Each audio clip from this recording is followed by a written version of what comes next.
Le ministère prophétique n'est pas lié au domaine temporel, mais il est éternel, il tire son origine des conseils éternels de Dieu. Peut-être vous demandez-vous ce que cela signifie. Bien, nous nous souvenons que, sans autre explication ou précision, quelque chose a été introduit au commencement, dans la Genèse. Et cela a gouverné l'économie divine, car c'était en relation avec le ministère prophétique. Lorsqu'Adam a péché et qu'il fut chassé du jardin, la parole déclare simplement que Dieu mit à l'orient du jardin d'Éden les chérubins pour garder le chemin de l'arbre de vie. Genèse 3, 24. Qui sont ces chérubins? D'où viennent-ils? Avant cela, nous ne savons rien à leur égard. Il ne nous est donné aucune explication. Il y a simplement une citation. Dieu les a placés là pour garder le chemin de l'arbre de la vie. Ils sont devenus les gardes-frontières de la vie, pour maintenir les choses selon la pensée de Dieu. Car les pensées du cœur de l'homme se sont éloignées de la pensée de Dieu et sont devenues mauvaises. Tout a été corrompu. Les chérubins ont été placés là comme les gardiens de la pensée divine pour l'homme, la vie incréée. Plus loin, nous voyons dans les Écritures à quoi ressemblent ces chérubins. Cette représentation symbolique a un quadruple aspect.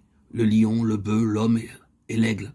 Il nous est montré clairement que le caractère principal du chérubin, c'est l'homme. C'est vraiment un homme avec trois autres aspects, celui du lion, du bœuf et de l'aigle. Le lion symbolise la royauté ou le gouvernement, le bœuf, le service et le sacrifice. L'aigle, la gloire céleste et le mystère. L'homme, caractère prédominant du chérubin, quant à lui, que signifie-t-il?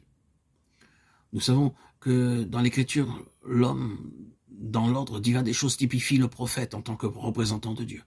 La représentation des pensées de Dieu, c'est un homme. C'était cette intention qui présidait lors de la création d'Adam, pour qu'il soit selon l'image de Dieu, personnification et expression de toutes les pensées divines. D'où vient cette symbolique du chérubin? Elle est simplement introduite, elle procède de l'éternité. C'est une divine et éternelle pensée. Ce caractère représentatif du chérubin prend en main les choses pour les maintenir selon la pensée de Dieu et pour Dieu. Ainsi, cet homme, et nous connaissons tous cette expression, le Fils de l'homme, est particulièrement lié à la fonction prophétique. Et la fonction prophétique est quelque chose d'éternel, introduite à cet instant précis de la révélation. C'est dans sa véritable nature, la représentation des pensées divines, en maintenant les pensées de Dieu dans la pureté et la plénitude. C'est la pensée liée à l'homme, au prophète, et c'est cela la fonction prophétique et sa véritable nature.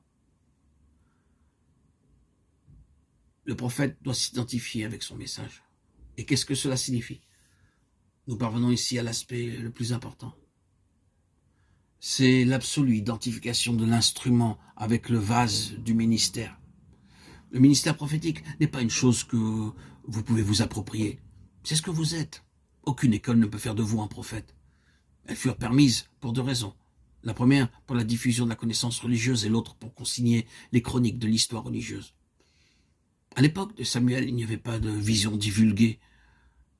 Le peuple avait perdu la parole de Dieu. Elle devait être de nouveau enseignée. Et les chroniques ou les voix de Dieu devaient être consignées pour les générations futures. Et les écoles de prophètes furent instituées principalement à cause de cela.